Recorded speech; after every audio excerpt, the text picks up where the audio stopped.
So এতদিন পর্যন্ত যারা ফার্মেসির জন্য ওয়েট করছিলে তোমাদের নোটিফিকেশন চলে এসেছে, ডাব্লিউবিজিই বোর্ড থেকে পাবলিশ করে দিয়েছে। আচ্ছা দেখো, এখানে এসে তোমরা ডাব্লিউবিজিইতে ক্লিক করবে। ডাব্লিউবিজিইতে গিয়ে তোমরা দেখবে এখানে ডিসেন্ট্রালাইজ কাউন্সেলিং, যেটা লাস্ট নোটিফিকেশন আপলোড হয়েছিল, তারপর দেখো schedule for B pharm, B ফার্মে তোমাদের এখানে দিয়ে দিয়েছে। এবার বি ফার্মের নোটিশে আমরা দেখতে পাচ্ছি যেটা প্রত্যেকটা ডেট আমাদের দেওয়া রয়েছে। ফার্দার কোনো টাইম ওয়েস্ট না করে আমরা চলে যাই নোটিফিকেশনে ডিরেক্টলি। দেখো ডেটগুলো একটু ভালো করে দেখে নাও, অলরেডি তোমরা দেখতে পাচ্ছ ক্যান্ডিডেটের রেজিস্ট্রেশন এবং পেমেন্ট চয়েস ফিলিং তোমাদের 7 তারিখ থেকে 9 তারিখের মধ্যে হবে। আজকে তোমাদের 4 তারিখ, 4 তারিখ থেকে 7 তারিখের থেকে শুরু হবে, তোমাদের 9 তারিখ পর্যন্ত চলবে। কোনো রকম ভুল যেন এখানে না হয়। চয়েস ফিলিং তোমরা দেখতে পেয়েছো এবারে ডাব্লিউবিজিইতে কী অবস্থা হয়েছে।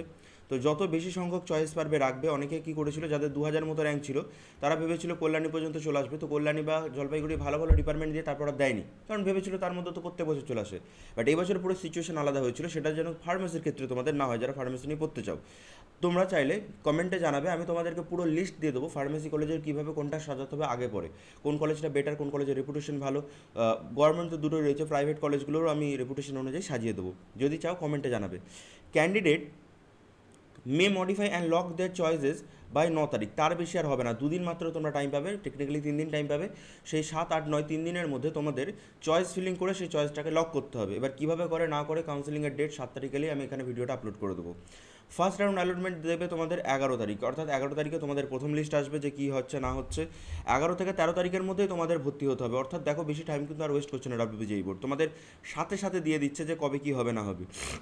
যেখানে সিট অ্যাকসেপ্টেন্সের ফি দিতে হবে তোমাদেরকে।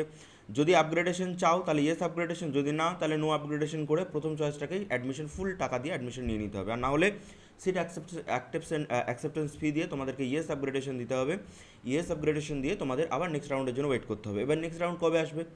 যারা নতুন করে রেজিস্ট্রেশন করতে চাও, এখানেও দেখো সেম জিনিস চলে এসেছে যেটা ডাব্লিউবিজিইর ক্ষেত্রে ছিল। এই জিনিসটা কিন্তু মাথায় রাখবে, ডাব্লিউবিজিইর ক্ষেত্রেও এক্স্যাক্টলি সেম রুল ফলো করেছিল যে সেকেন্ড রাউন্ডে রেজিস্ট্রেশন এবং চয়েস ফিলিং আবার করতে দেবে। অর্থাৎ ফার্স্ট রাউন্ডে যারা করতে পারোনি বা ভুল করেছো তাদের জন্য সেকেন্ড রাউন্ডে চয়েস ফিলিং করতে দেবে, যেটা খুবই বাজে জিনিস হবে তাদের জন্য যারা আর কি ভর্তি হতে যাবে। কারণ কাট অফ আবার হাই যাবে, ফার্স্ট বারের থেকে সেকেন্ড বারে হাই চলে যাবে।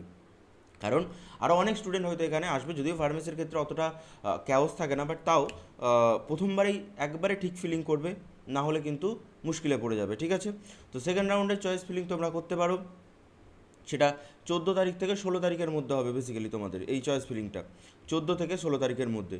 সেকেন্ড রাউন্ডের অ্যালটমেন্ট লিস্ট, অ্যালটমেন্ট রেজাল্ট কবে বেরোবে? 18 তারিখের মধ্যে তোমাদের বেরোবে। আচ্ছা, কোনো রকম ভুল ভ্রান্তি যেন না হয়, আমি বলবো ফার্স্ট রাউন্ডেই একবারে চয়েস ফিলিংটা করে নেবে, কোনো রকম ভুল ভ্রান্তি এদিক ওদিক যেন না হয়, কারণ একবার ভুল হয়ে গেলে ব্যাস তোমাদের ওখানেই শেষ, আর সেকেন্ড রাউন্ড থেকে পাওয়ার চান্স পুরো নেগলিজিবল হয়ে যাবে। ঠিক আছে, আচ্ছা এখানে আমি তোমাদেরকে একটা ছোট্ট বলতে চাই, যদি ফার্মেসি কাউন্সিলিং তোমরা কেউ করাতে চাও তাহলে তোমাদের 499 রুপিস পড়বে। আমাদের কন্ট্যাক্ট নাম্বারে যোগাযোগ করতে পারো, 9333858575, অথবা ডিসক্রিপশনে তোমাদের হোয়াটসঅ্যাপ লিঙ্ক থাকবে, সেখানে গিয়ে আমাদের সাথে কন্ট্যাক্ট করে নিতে পারো। যারা যারা করাতে চাও এখান থেকে যোগাযোগ করবে, আমরা করিয়ে দেবো। যদিও বা আমরা যতগুলো কলেজ বলবো, প্রাইভেট কলেজ তো অনেকই রয়েছে, বাট গভর্নমেন্ট কলেজ মাত্র দুটোই রয়েছে। বাট চয়েস ফিলিংয়ে যেন কোনো রকম ভুল না হয়, নিজেরা করলেও করতে পারো, কোনো কিছু এসে যায় না তাতে, নিজেরাও চয়েস ফিলিং করতে পারো, ডাজেন্ট ম্যাটার কিছু। ঠিক আছে, বাট আমাদের থেকে করতে চাইলে ওটা করতে পারো, এবং তোমরা যোগাযোগ করতে পারো আমাদের সাথে। সেকেন্ড রাউন্ডে অ্যালটমেন্ট কবে বেরোবে দেখে নাও, 18/8 সেকেন্ড রাউন্ডে অ্যালটমেন্ট বেরোবে। আচ্ছা, পেমেন্ট এবং সিট অ্যাকসেপ্টেন্স ফি তোমাদের কবে বেরোবে? 18 তারিখ থেকে 20 তারিখের মধ্যে তোমাদের পেমেন্ট এবং সিট অ্যাকসেপ্টেন্স ফি দিতে হবে। এবার থার্ড রাউন্ডের চয়েস এবং রেজিস্ট্রেশন কবে হবে? থার্ড রাউন্ডের 21 তারিখ থেকে। এবার একটা কথা বলে রাখি, যারা ইয়েস আপগ্রেডেশন এখানে করেছিলে, যারা এখানে ইয়েস আপগ্রেডেশন করেছিল, তোমাদের আর কিছুই করার দরকার নেই। ফার্স্ট রাউন্ডের পর যদি সেকেন্ড রাউন্ডে নতুন সিট আছে, সেখানে নতুন কলেজ এলে সেখানে ভেরিফিকেশন অবভিয়াসলি করতে হবে তোমাদেরকে, এবং সেখান থেকেও ইয়েস আপগ্রেডেশন করে এলে আবার থার্ড রাউন্ডে চলে যাবে। যারা প্রথম রাউন্ডে সিট পাওনি, নতুন করে রেজিস্ট্রেশন চাইছো, তাহলে আবার নতুন করে তারা রেজিস্ট্রেশন করতে পারবে 14 থেকে 16 তারিখের মধ্যে। যদি আগের রেজিস্ট্রেশনটা কমপ্লিট করতে মানে কন্টিনিউ করতে চাও, তাহলে তোমাদের কিছুই করার দরকার নেই, অ্যাজ ইট ইজ রেখে দেবে, এবং নোটিফিকেশন সেই রিগার্ডিংও দিয়ে দেবে। কোনো রকম ভুলভ্রান্তি এখানে করলে কিন্তু সিট চলে যাবে, এবং হাই তোমাদের ডোনেশন দিয়ে তখন পড়তে হতে পারে। থার্ড রাউন্ডের রেজাল্ট তোমাদের বের হবে 24 তারিখের মধ্যে, এবং ফার্স্ট থেকে যারা আপগ্রেড করে আসছো তাদের 24 থেকে 27 তারিখের মধ্যে অবভিয়াসলি অ্যাডমিশন নিয়ে নিতে হবে, আর আদার্স কোনো তোমাদের চয়েস কিছু নেই। ঠিক আছে, তো এই গেল ফুল ডিটেলসে ভিডিও। তোমাদের যদি চয়েস ফিলিং নিয়ে বা বাকি কিছু নিয়ে হেল্প চাই, তাহলে তোমরা যোগাযোগ করবে, এখানে কমেন্টে জানাবে। ঠিক আছে, টাটা, সবাই ভালো থেকো, সবাই সুস্থ থেকো, পরের ভিডিওতে আবার দেখা হচ্ছে।